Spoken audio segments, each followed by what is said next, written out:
Hey, it's Tiffany. If you've been listening to the show for a while, you know I'm feeling this pull away from social media and towards real connection. And that's exactly why I started my newsletter. It's a place for us to connect authentically without having to jump through algorithms. I usually share a little bit about what's going on in my life, my family, practical tips for 2 career homes, and just generally things that are inspiring me. I'd love for you to join me so we can create this little online space and we can lean into all of the ands in our lives together. You can sign up at the link in our show notes. Enjoy this episode. I'm a small town kid born with a big city spirit. I choose to play a lot of awesome roles in life: mom, wife, entrepreneur, CEO, board member, investor, and mentor. 17 years ago, I founded a marketing consultancy, and ever since, my husband JR and I have been building our careers and our family on the exact same timeline. Yep. That means 4 kids, 3 businesses, 2 careers, all building towards one life we love. When I discovered I could purposefully embrace all of these ands in my life, it unlocked my world. And I want that for you too. I'm Tiffany Souter, and this is Scared Confident. Joy Currey is the CEO and founder of the not-for-profit CORRAL Riding Academy, and they take adolescent girls in really high-risk situations and put them through this holistic program of both equine therapy and education. I mean, it is intense, the work that Joy and her team are doing. And I wanted to have her on because Joy and her husband, Rob, my husband went to Princeton with Rob. Joy is like an absolute dynamo in her own right and world. And I know that they are living in this tension of a 2 career home. They have 2 young kids. I would say young. They're like 9 and 11, 9 and 12, something like that, like not elementary, but not high school. And so they're in this space where their kids are busy. They have this really complex organization that they have built. And while Rob has been a partner to Joy, he also has like a job that he does. Like his full-time job is not the writing academy. And so Joy and I had just a really raw conversation about what it's like to build that. And my takeaway is that if you're going to try to do something really hard with your life, you need to accept that it is not going to be a neat and tidy journey.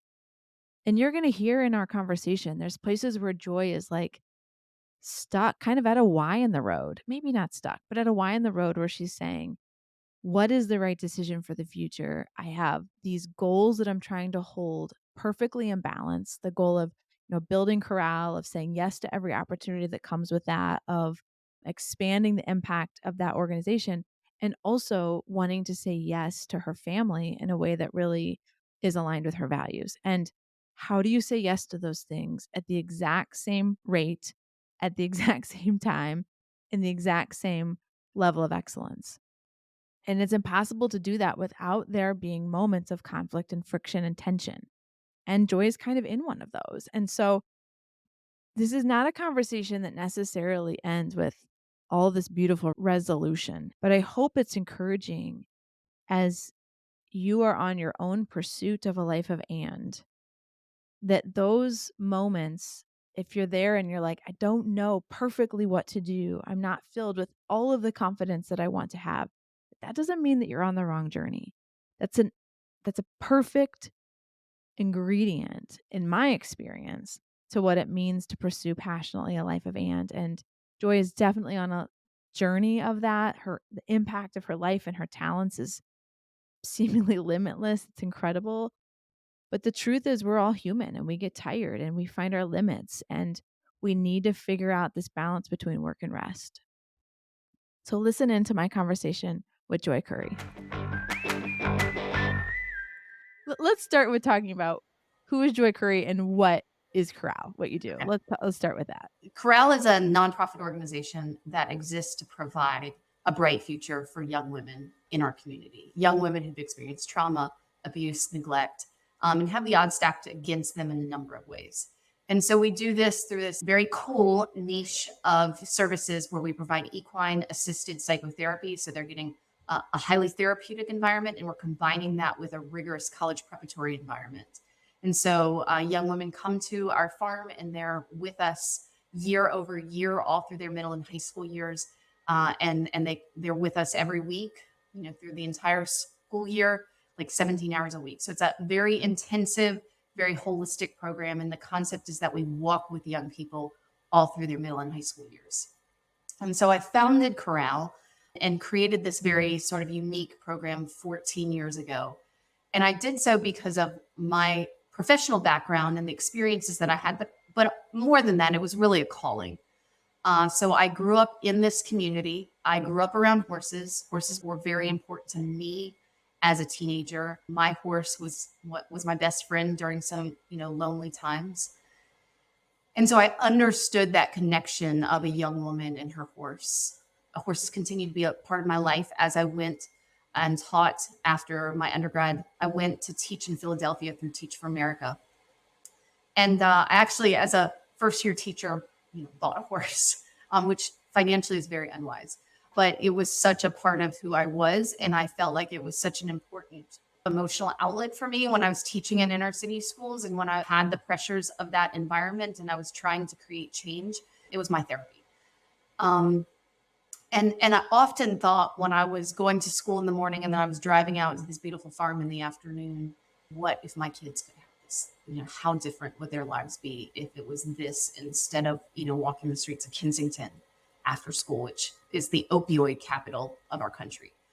But my experience teaching and Teach for America, like most teachers in an inner city and low income schools, was really challenging and really disheartening. I realized that it wasn't just that we had a broken education system and that was what was stacked against my kids. The systemic problems that were facing this community that had been redlined and was built right under I-95, and the school was carved out of a specific neighborhood so that all of my kids were kids of color. And then when you walked into the school with bars and metal detectors and you realized that you were literally walking into the school to prison pipeline. Like no one expected anything of these kids and the system was built for them to go nowhere. I had this experience, it was 2 years, and I kind of left the classroom at that time going, this thing that I thought was the great equalizer that our democracy was built on, it's not that simple. And so I went to then teach in New York, and it was a very similar neighborhood, Bedford-Stuyvesant, very similar population. But this was a college preparatory school. It was a charter school. And the only real difference was the philosophy that we're going to hold these kids to incredibly high expectations, and we're going to provide them a tremendous amount of support at the same time. And every single one of us in this teaching community is going to give 150% to ensure their success. I started with my kids in Philadelphia in fifth grade, and I started with my kids in New York in fifth grade. And both sets of kids were 4 or 5 grade levels behind as fifth graders. As seventh graders, at both schools, very different outcomes. My seventh graders continued to be multiple grade levels behind in Philadelphia, but at this charter school, they were some of the highest performing kids in New York City by the time they were in seventh grade. And so I got to see what an environmental shift really means when a school or a holding space becomes this place that holds kids to very high expectations and sees what's possible for them. And then, it provides the sports to get there. And so I had that background. And then life happened. I met my husband. He got a job in North Carolina, which was my hometown. I said, I swear I'm never going back there. But life happened. And when we moved back here, there was a cap on charter school. So this whole dream I had and this whole vision of where I was going in my late 20s kind of blew up. But we did look around and say, all right, so we can't start a charter school, but what resources, what giftings has God given us, and how can we use that to still serve the people that God has called us to serve and to be in service to? And so Corral was kind of born out of that, of like, okay, we have this family farm. I've got this background. We have this community. How can we put all of these together to provide the needs that the community is telling us they have? And so originally the idea was we're going to take the kids that are the highest risk kids in our community, and we're going to provide them a horseback riding kind of experience. And we're going to say, hey, you get to ride horses if you keep your grades up and stay out of trouble. And that was incredibly naive because our kids, they'd had this tremendous traumatic background, and they needed so much more than just an incentive. They really needed someone to walk with them, and they needed a therapy and they needed healing, combined with the belief that you can be what God designed you to be. Mm. So that's the special sauce that Corral is today. Is we're both a therapeutic environment as well as an achievement oriented community that believes in these kids but wants to repair the damage that's been done. And across your locations right now, how many kids do you serve, Joy? So we have a core program at Riding Academy, and we serve 20 kids at both farms. So it's kind of a small cohort model. And then we'll serve another 100 kids a year through our feeder program called Join the Herd, which is an outpatient group therapy program, equine therapy. Okay. So I want to kind of zero back into the stages that you were talking about, which is kind of like Joy fresh out of college, filled with lots of ideas about the impact that you wanted to have on the world. When you were growing up, would people have said that you were like a very cause-oriented individual, that was like kind of in your DNA? Or was that something you discovered in that season of your like just opportunities that came? Because Teach for America is kind of this like sparkly thing that smart kids do. Like, I feel like there's a shiny front cover to it. Is that fair? Yeah. Oh, that's definitely fair. Yeah, and the achiever in you may have wanted to do that maybe more than and I'm not judging it. I'm just saying, like, did you discover that in that journey? When I was younger, I thought, oh, I'm going to be a pediatric oncologist because I had a friend die of cancer. And so I really, kind of thought that's where I was going for a little while. That lasted a minute. Then I went to college and I got my undergraduate degree in business. But towards the tail end of it, I was like, I don't want to just, go into investment banking or, go work for a consulting firm as an analyst. Like that's not my thing. And one of my friends said she was doing Teach for America. And all of a sudden that like really resonated with me. And I think it had to do with the way my dad had raised me. My dad was very civic minded. He was very involved in civil rights. So conversations around our dinner table always revolved around equity and justice, ensuring that we have a community built on the values of making sure everybody has an opportunity, you know. And I didn't quite understand it all, but I clearly look back and see that that was part of my DNA. Mhm. And when I wrote my application for Teach for America, it was all about, the idea that we do not actually have an equal playing field and how education might be that. Now that was kind of blown up, but so I think it's kind of that moment when I kind of got to that senior year in college and I thought I was going to the business world and went, wait a second, this is not at all where I see myself. I do see myself as having a greater impact. And then, yeah, the shininess of Teach for America, that I could still be this, like, I was a college athlete. And so that whole thing, of course, was attractive to me. Yeah, and I think that, like, I mean, just the need to stand out. Like, I need to know that I can still compete. I get that. That totally speaks to me. So, where were you at when you and Rob got married? Had you started Corral or not yet? We started a year after we were married, which Okay. is, now I look back, like the stupidest thing in the world. Get married and start a nonprofit. But in a lot of ways, it was a very I started Element 3 like 6 months after JR and I were married. But it's also a very low risk stage in your life. Like, you don't have a lot of overhead. Like, you don't have that much to lose, you know? That's how we saw it. I definitely think that's how we saw it too. I mean, we got married. Um, we started a nonprofit. The downturn happened. We had just bought a house. And so we were like, okay, all right, well, we'll sell our house. And, Rob lost his job during the downturn. He's like, okay, I'm going to go to grad school. So I was starting a nonprofit. He was going to grad school and we were living on student loans. Yeah, fume. So did you actually sell your house? We did. Yeah. You During did. the downturn, and we didn't lose our shirt, Yeah. fortunately. It was low risk. And so like following your passion seemed like the right idea to me. And that's really all that mattered to me at the time. Like my career, my passion, this calling. And I had wiser older women in my life that said, oh, you should think this through. You're going to want to start a family one day, and you may not want to be a CEO. But I wasn't interested in listening to that at the moment. So, let's explore that. Would you give that same advice today to a young, ambitious 28-year-old? Um, I, to some degree, yes. When people ask me, should I start a nonprofit? I kind of go, Oh, wow, that's a journey. When you start a nonprofit, you're accountable to a whole community. If it's unsuccessful, no big deal. Mhm. Um, but if it is successful, there's not an exit strategy with a nonprofit. With a Yeah. for-profit, you think, okay, maybe I'll one day sell. With a nonprofit, it's kind of a dead career. um, It is a really interesting reality to it, though. yeah, I knew that I was in some way like choosing a dead end career Mm. and becoming a nonprofit CEO, but I felt so strongly that that was where I wanted to be. Emotionally, there's a lot. Mhm. And I'm sure that's true also in the for-profit world. But there's a lot of secondhand trauma that you end up carrying in this work. And I don't know if I would have realized the impact that had on my soul. Mm. And that, when I'm here and I have a 9-year-old and an 11-year-old, and I'm trying to also hold space for them emotionally to grow up.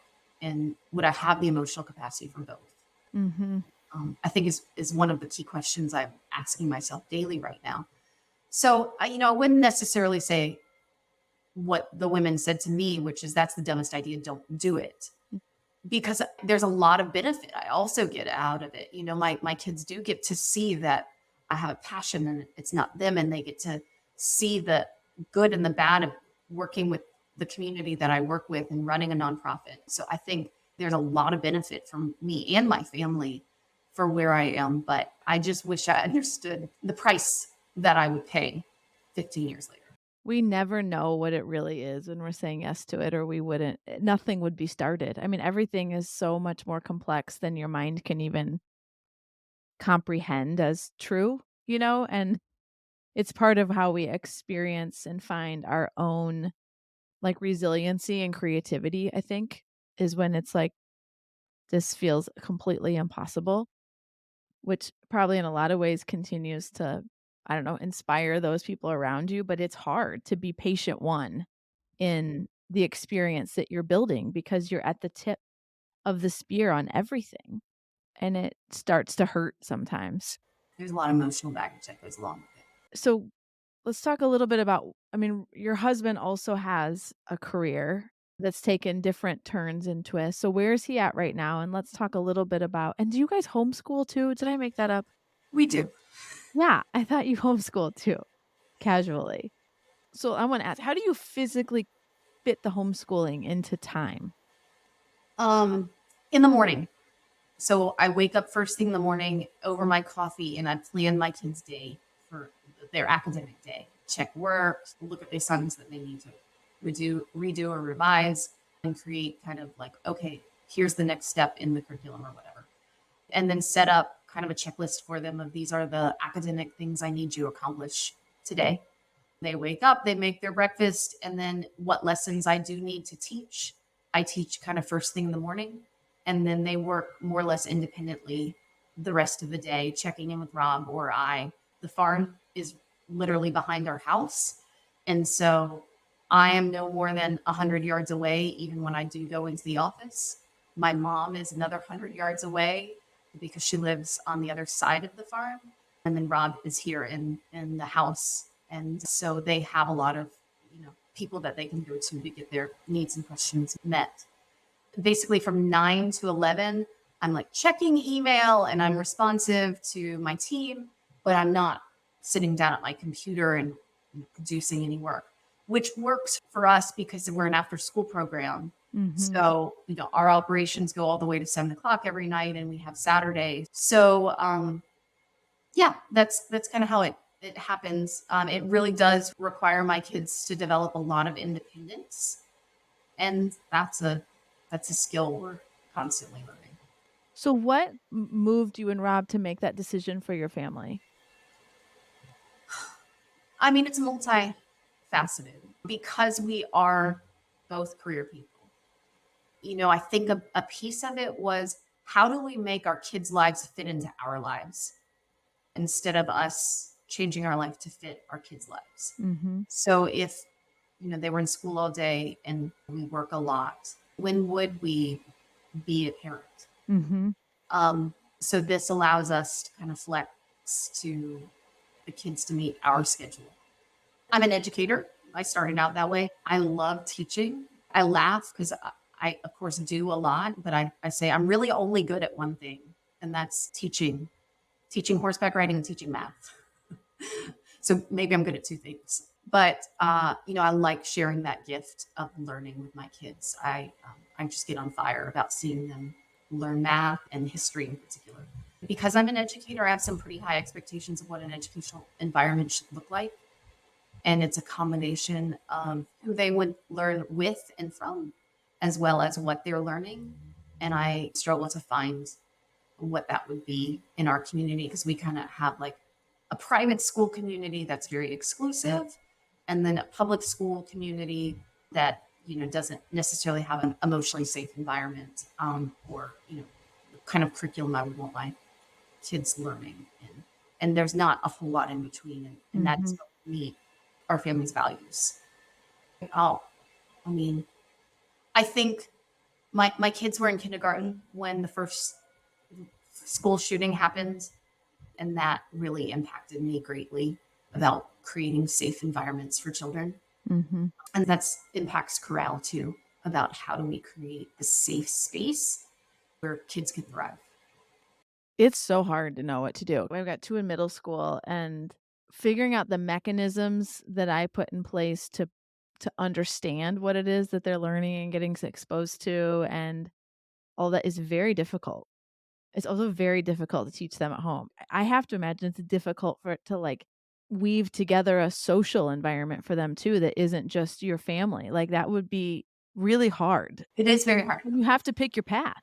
So let's talk about you and Rob a little bit. This two high achievers. I mean, Rob went to Princeton. You did Teach for America. You were like special from your whole life. You know what I mean? Like there was. That's my sense. Like Yeah, yeah. Joy is gonna do big things. She's got lots of talents and things she's gonna do, and so now you've got to go chase his dream. So how what have been kind of the stages for you and Rob in figuring out how do you fit this together into a family that is somewhat sustainable because there's a 20-year period of time that we have to do it, you know? Yeah. Rob and I talk about a lot about how we loved every minute of our marriage. Um, and of course, we had an all day fight last week. So like every minute is more global scale. Literally every minute. Every season of our marriage. Yeah. I think understanding that my career was important was part of what attracted us to one another. I think he liked that he was marrying an ambitious woman who had goals and dreams. And of course, I liked somebody that had bigger goals and dreams than I did. I didn't meet many men that could compete with me on that sort of go-getter front. And he did. But we have had a co-creation of what that looks like kind of the whole time. In the first year we were married, we took a week-long retreat and did like a 10-year strategic plan for our marriage. And it sounds silly. It's something my pastor recommended, and it's that they called it the time reverse engineering. But we really went into every detail of like where would we be in 10 years, where would we be in 3 years, who were we going to be hanging out with, what was your career going to look like, what was my career going to look like, how are we going to both have a career, what are setting core values for our family, and all of that. And that actually has been, I think, one of the reasons why we've been able to Mm. both have a career is because we both had a shared vision of what that would look like. And so he makes choices to be able to stay in Raleigh. He's had opportunities to go work other places. And he actually works for a company in Arkansas right now. But he's able to work remotely and not travel very much because that's one of his values. He wants to be a part of raising his children. Mhm. So his career steps are informed by the fact that we're grounded in North Carolina because I run a nonprofit in North Carolina. He was looking at a career opportunity last week, went in for an interview, and they said, you will have to eventually relocate to Chicago. And he said, oh, well, this is out then. And he Mhm. didn't, it wasn't as if, oh, well, this was the job I've always wanted. It Mhm. was like, I have other opportunities. But there have been times where his work has been really intense, and I've been trying to run a nonprofit and raise children. And I'm like, hello, I'm here. Because typically the man's career gets the priority. Mhm. And, we've had it's sometimes there's simple things like if there's background noise when he's on a call, he says it's unprofessional. And I'm like, we have children. And, as a mother, that's what people expect. So why is it different for you as a father? And he made a big shift. Like, okay, Mhm. the kids can come into my workspace and I will press pause on the call. So there has been a give and take. I do worry about at times about how my groundedness and morality has impacted him, but he doesn't worry about that. I get that. It's similar for us. I mean, my agency's here, and some of it's family too, but it's like, this is where I have to be. I get that for sure. I also sense you as, like, just fiercely independent as a natural state. Is that fair? That's very fair, and Rob would absolutely agree with me. So how has that, like, played out in your marriage? Because I have my own story around that, but I'd be curious because it can be hard. You've got your own thing, you've got hard projects, this thing that's, like, all consuming in your brain, plus you just generally are fine making decisions, being alone, moving fast, you know what I mean? Like, running the house, doing the stuff. And then you've got this marriage with this person that needs to be needed and needs to know that you need them, and that can be difficult words to say and things to feel. Right. So I'm an Enneagram 3, which means I'm an achiever, and he's an Enneagram 2, which means he's kind of a servant. And so that can be a convenient duo, but for me, right, that works out. I get to go achieve, and he gets to take care of. Mhm. But he is also very achievement oriented. I think for one time early in our marriage, um, his mom was around when I was working and he was traveling. And she came to him, she was like, "Does she even love you?" Aw. Because she also is like a 2 and I'm moving so fast. It's really important for me to kind of slow down and Mhm. realize like in particular his love language needs. Um because I could just plow forward. Mhm. And then my need is to be listened to. There's a lot that he's the only person I'll process with. And that's a lot for him to carry, and Mhm. in some ways, an unfair amount for him to carry. So I have to figure out who else can carry that. Mhm. Well, I one of the questions I wrote down, because I didn't know he was a 2, but you see, even from a distance, this servant. I feel like he's like, "Whatever you need, Joy, like, I'm there for you," and, like, "Yeah, I'll totally mend this fence from midnight to 3 in the morning. I'll, like," like, just there seems to be no end to his, like, willingness to just, like, whatever. One of my big kind of mental takeaways from 2022 as I've, like, reflected on my journey is that when one person says yes to something hard, everybody pays a price in your circle. Everybody. You cannot pretend it's not true. JR's paid huge prices for what we've built. My kids have paid a huge price for me having a career. My mom has done a ton because, like, my friends have to give me grace, like, literally everybody. And you kinda wanna be like, "No, that's not true," or "I'm sorry," or but it's just a fact. And so there's this ripple effect that for me has been helpful to acknowledge and, like, even just, like, thank and I don't know, just, like, be more aware of. Mhm, mhm. I don't know that he's resented Corral so much because we kind of went into this of like we're going to co-found it, so it's always been his ministry as well. Where that does show up though is more kind of in our home where like I said, I have a need to be listened to, or I want to, blow out that wall and paint it golden. I sort of as a visionary, I run around thinking how things could be at their best. Mhm. And I verbalize them. And then as a 2, he thinks, well, I have to make that happen. And so we now have a pattern, or we now have a communication understanding where if I'm saying things need to be different or aren't at their best, or in my vision, they would be a certain way, that doesn't mean you do it.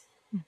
So I will be very clear what I need. Like I will say, Rob, I need this. And that's when you need to respond, but you don't need to assume my needs or interpret my needs. And that has really changed it for us. Mm. But he even has to say it. Like last night, I was having a really hard night at work and I was telling him, all the crappy things that happened. And he's like, I don't think I can hold this space for you right now. When you tell me about this level of mess, I can't handle it. 'Cause he just wants to fix it all? He wants to fix it. Yeah. Yeah. And he's like, I have my own problems at work that I need to fix, my own dysfunction. I don't need your work dysfunction as Mhm. well. So I guess I'm describing that there's been a maturity of both of us in really communicating what are our needs and what are our boundaries. Do you guys get away together routinely? Is that a habit in your relationship? Yes. I wouldn't say on any particular cadence, but probably once a month for a date and probably twice a year for like a weekend or something. Mhm. And then Sundays are really special to us. Sundays are a day our whole family literally doesn't say yes to anything except church. And that allows us to recharge. The kids pretty much go and play, and then we get to kind of see one another and say, what is your life? What happened to you last week and what's happening to you Mhm. this week? And what's actually brewing way back in your brain that you're not talking to anyone about. Mhm. So you talked before we started here a little bit about some of the expansion that you're working on and the tension that that kinda has with, like your oldest is 11, you said? Yeah, so my oldest will be 14, and she'll be in high school next year, and you do s your time starts to feel different when it's like she's gonna be in here for 4 more school years, like, that's crazy, and then they'll probably leave and go to college, and it's like it's different then. So, I know you're kinda in this tension right now of, what do I keep running as hard? Do I take a season and not stop, but does it look a little bit different? What's kind of in the triangle of complexity for you right now? I would say this is the biggest thing that's in the back of my mind right now, personally and professionally. Like you say, it's a complex equation because it's not just my needs or Rob's needs, but it's a kid's needs and then also our organization's needs. And I'm in the middle of kind of noodling it. My ideas are not at all fully baked. But, part of the equation is what the nonprofit needs. Certainly, I'm the founder, so I can't just walk away. But the organization does grow up and doesn't always need the founder to Mm, have the same role, and I need to let other people lead. For my kids, as you mentioned, there's only a few years left of them being in the home.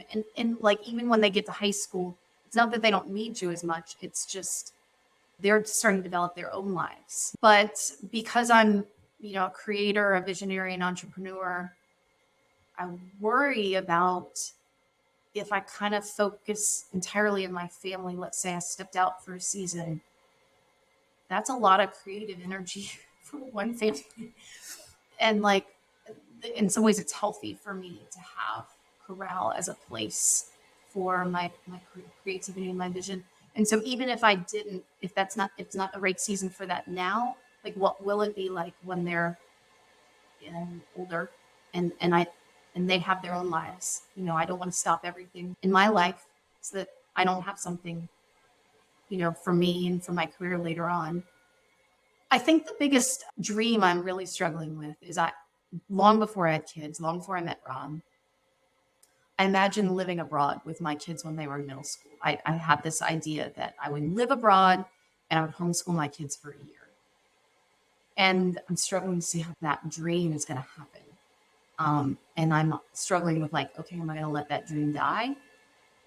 Or is there a way to still keep it? Is that just my dream? Is that maybe not what's best for everyone else in my world? Somewhat shares that dream with me. He has kind of a strategy with his own work that he's imagining how something like that could work. It's a complexity of making sure that the kids and their ballet and their soccer and their whatever, that just because that's my dream doesn't mean that's their dream. And then similarly, could Corral afford to have that work? With the kids, do they know that this is something you have thought about? Yes, because we travel a lot. I went on sabbatical 7 years ago, and, we were gone for 9 weeks, and I found that's one of the ways that I could be a working mom, is if I went really hard for 11 months a year, and 1 month I carved out for it to just be me and my family, and we could really focus on our relationships, and we like to do that by going abroad because there's no one we know, no one Yeah, we have to visit. We yeah. don't even know, yeah, we don't even know the language that well, kind of thing. So that's become a pattern for us that we go abroad every year for about a month. So yeah, they know that that's something that we talk about a lot. Does your team know that that's a dream that you have? Um, I mean, yes and no, but more importantly, I don't know that my board knows. Here's what I found. So I wish I would have had that dream. That one's cooler.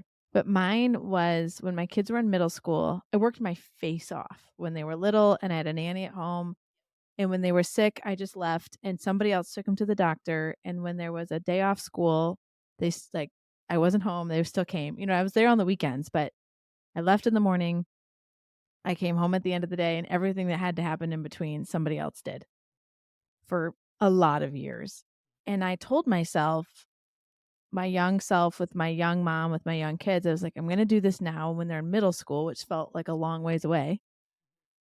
I want to be more available because I know it's more complex with friends and just like navigating the world and being discerning. And I think I'm like a good mom to little kids, but I feel like I'm a great mom to big kids. It's just the season that I really wanted to be there for. I feel like I'm just good at that. And I wanted to be there for it. And then 2 years ago, I realized my oldest is in 8th grade now. She was going into 6th, and I'm like, "She's in middle school." I'm not even close. I'm not even close to this being real. Like, did I think it was gonna magically happen? I did. I thought it was gonna magically happen. And I started to realize, and I'm sure this for you too, it has been a very long journey for me to feel like I deserve to say I want anything out of the things I've built or the experiences that I've created. Like, I never had an expectation of how much Element 3 was gonna pay me. I never had an expectation of it was like, show up, work hard, serve till you bleed, and that is the mission. And I started to realize I I wasn't bold enough to want it for myself, but I was bold enough to want me for them. Does that make sense? Like, No, that makes and so sense. I started to say it out loud to my team and ask them to help me solve to make this true. And now I'm home every day at 3 o'clock when Ivy gets off the bus. It was incredibly uncomfortable for like 3 or 4 months. It feels like you leave at noon. I mean, I leave the office at 2:30. Like, what? That was like so many hours left in my old life. And I'm doing nothing really once I get home. I'm driving people to practice, I'm packing things, I'm refilling water bottles. I'm not doing anything productive, which was also very uncomfortable for a while. Like, can somebody give me a task that's meaningful? Because this is all bananas. Like, this is not good. But at this stage, my girls are going to practice or going to a friend's or staying after school or have to run to a thing from 4:30 until like 8:30 every night. And that is their life right now, and if I'm not doing it, I'm not with them. And so my encouragement in some ways is the worst case is we can't figure it out, but what if we can? And what if you start telling yourself, I switched it from like a question to a statement. Think about all the crap you've solved. Things way harder than this. It's just for you. And so it's very uncomfortable to solve for it. It feels selfish. But here's what I found is that the space that I made by moving aside created this amazing opportunity for people who were dreaming in their own ways to fill that vacuum. And they weren't like, I wish Tiffany would step aside so that I could do part of her job. That wasn't what they were thinking. But they were wanting, I would love to make $30,000 more. I would love a promotion. I would love an opportunity to lead a bigger team. I would love the opportunity to have full P&L responsibility. Like, their own career ambitions led them towards what it was that I needed, because I needed 30% of my time back to do nothing but fill water bottles. Like, it's all silly in the context of what I feel like I've been solving, but it's my new meaningful, and it's a little bit of a project. Like, it's been a project for me to learn how to, like, find peace in the space, but I'll really encourage you to be like, "No, how do I make it true? And how do I get comfortable saying that this is something I want out of my life?" So, Well, I feel like this is a big step because I said it out loud to someone other than my husband. So that's my first step. yeah. So you Now I'm going to send this podcast to my board and say, so there's something I should tell you. I think what you'll find, I bet, let me guess, let me hypothesize. I bet on your board there's 2 camps. There's those that also had dreams of things that they wanted out of life, and they made hard decisions to get it, and they're so glad they did. And there are those that had dreams and didn't make the hard decisions to do it, and they regret not. I remember so vividly, this is like, I don't know, I had like 2 kids, I think, and I was talking to this very successful, powerful attorney, and I was so enamored with all of her professional drippings. I was like, "Oh my, if only I can be so successful." And she told me, "If you allow your career to decide how many kids you have, I promise you'll regret it." Like, out of nowhere, she says this to me. She's like, "It is my one regret. I wanted more children, and I let my career tell me I couldn't figure it out. I promise you'll figure it out." And she's right. I have so many kids, and we've I solved know it. you have like, nearly a basketball team. So many kids, and you solve for it. And her point was, if they're in your home, you'll figure it out. If you're thinking about how you're gonna solve it, you won't solve it because you don't have to yet. I think also if you decide you move all the time away and your kids don't wanna do it, you have your time. There's no bad ending, you know what I mean? I think one of my guiding principles along the way that you've also shared is it's about calling. And there's, a calling to our work, but then there's a calling to our family. And the most important thing that I continue to learn is how to listen to that calling.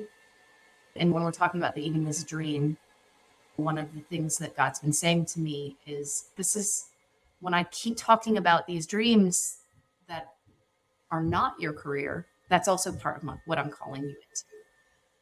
And so that listening of where God is calling you, I think has worked for me up to this point, and now I'm just trying to continue to honor that. Well, you will get it right, Joy. Just know that. God loves you so much, and you will get it right. It's been amazing to watch you and Rob's journey over the last 15 years, and you're very special. I hope you know that. Thank you. Thanks, Joy. Thank you for joining me on another episode of Scared Confident. Until next time, keep telling fear, you will not decide what happens in my life. I will. If you want to get the inside scoop, sign up for my newsletter. We decided to make content for you instead of social media algorithms.